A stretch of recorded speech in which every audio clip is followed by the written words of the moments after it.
Ginawaran ng pagkilala ang ilang empleyado ng K5 News of Iloilo dahil sa kanilang natatanging performance, dedikasyon at commitment sa paghahatid ng balita at serbisyo publiko sa lungsod at lalawigan ng Iloilo.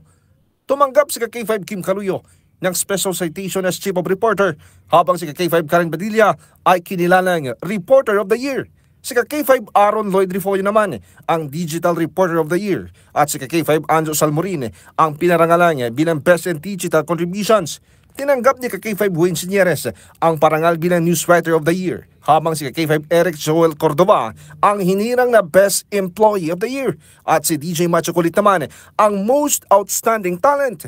Sa pangunguna ni na CEO and President Dr. Emil Itang Uy at Station Manager Rick Solita Jr., patuloy na aktibong ginagampanan ng mga empleyado ang kanilang tungkulin na may malasakit, inisyatibo at pusong naglilingkod para sa publiko sa mabilis at tapat na paghahatid ng impormasyon.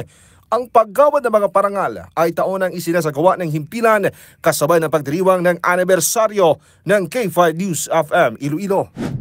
Mga ka-K5, isang pagpapatunay na ang mga parangal na ito, na ang serbisyong totoo ay hindi nasusukat sa titulo, kundi nasa puso na handang maglingkod sa bayan.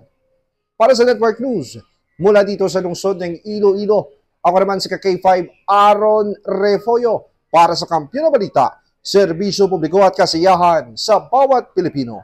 K5 News FM.